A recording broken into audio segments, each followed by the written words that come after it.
I'll tell you personally, the people that you see like Irv, Ja, the people that are involved in the business aspect are it's like these don't got no hood in them. How do you get in all at one time? In the music industry, there's one crucial piece of advice: don't get on 50 Cent's bad side. Many people have learned this the hard way, including Irv Gotti. Gotti once dramatically said, "I swear on my dead father, J.A. would have been dead." Chris Gotti, all of them, they would have been dead. This all started when 50 Cent was just beginning his career, while Irv Gotti was already a big-name CEO with Ja Rule as his star artist. But 50 Cent didn't care about their status, he went straight for their throats. Their beef turned into one of the most brutal feuds in hip-hop history. According to 50 Cent, the people involved in the business aspect have no hood in them. The drama included diss tracks, street fights, and wild accusations. For example, there was a time when Irv Gotti and his crew went looking for 50 Cent to cause trouble. Tony Yayo said that Irv Gotti and his men were lucky to walk away that day, calling it divine intervention.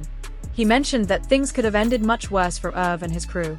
Yayo explained, "If I'm 50 and you come running into the studio like that, we're going to squeeze." What a wild and intense story from the world of hip-hop. Microphone fire.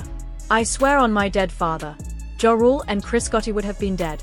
They were really lucky." Irv and his crew told their side of the story, saying they beat 50 Cent and even stabbed him. They claimed 50 Cent filed a restraining order against them, calling him a snitch. Irv said, "If you ask me about 50, I'll tell you he's been talking to the police. It wasn't a big deal, just a little fight." But he still went to the cops and pressed charges.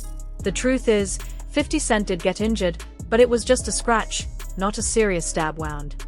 Tony Yayo said, "They say 50 got stabbed that day, right? No, he didn't get stabbed. He got cut." Calling it a stabbing made it sound worse than it really was. The so-called scrap resulted in 3 stitches. Then there's the infamous shooting incident. 50 Cent getting shot 9 times is one of hip-hop's most talked-about stories. While Supreme McGriff, a notorious street figure, was the main suspect. You make everybody that you feel like is somebody go, who's 50 Cent? Ja Rule would have been dead, because somebody, either me or 50 gonna squeeze. You come running behind the attack.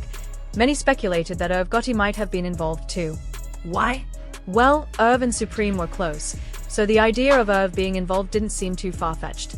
Moreover, Irv didn't help his case when he commented that it must have been Satan who saved 50 after the shooting. To many, that sounded like he wished 50 hadn't survived. Was it just a scratch? Irv Gotti might have claimed it was, but 50 Cent needed 3 stitches. And then there was the infamous shooting. 50 Cent getting shot 9 times is one of hip-hop's biggest stories. While Supreme McGriff, a notorious street figure, was the main suspect, some thought Irv Gotti was involved too. Why? Irv and Supreme were close friends, so it seemed possible. Plus, Irv didn't help his case when he said, it must have been Satan who saved 50 after the shooting. To many, that sounded like he wished 50 hadn't survived. But whether or not Irv was involved in the shooting, one thing was clear: 50 Cent wasn't going to let it slide. After recovering, he came back strong.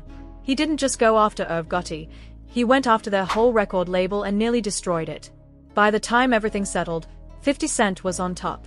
Today, he's a massive mogul, while Irv Gotti's influence has faded. Now, according to Chris Gotti, Irv's brother, the whole feud might have started over a small snub at a party. Back in the day, the label was shooting a music video for Ja Rule's For Life. Afterward, they threw a party in Queens, and 50 Cent, who was still pretty unknown, was invited because he knew some of the crew. Chris Gotti said, "We had a party at Amazura in Queens, and 50 knows Black Child. He knows CD, so he was invited." At the party, 50 greeted Ja Rule, and while Ja responded, he didn't make a big deal out of it. Chris thinks that's where the beef started. He believes 50 didn't like the way he was treated. The way Ja Rule reacted made 50 Cent feel slighted. According to Chris Gotti, this is when 50 started throwing disses their way. Chris said, 50 came in the back, said what's up again, and I guess he didn't get enough conversation from Ja Rule. Ja just said what's up and kept moving. I think 50 wanted to talk more, but Ja didn't. 50 probably felt annoyed, and soon after, he started releasing underground tracks. But that's just one version of events, and honestly, not many people believe it. Both Ja Rule and 50 Cent have shared different stories. According to 50 Cent, the feud started after his friend Troy robbed Ja Rule. Later, when Ja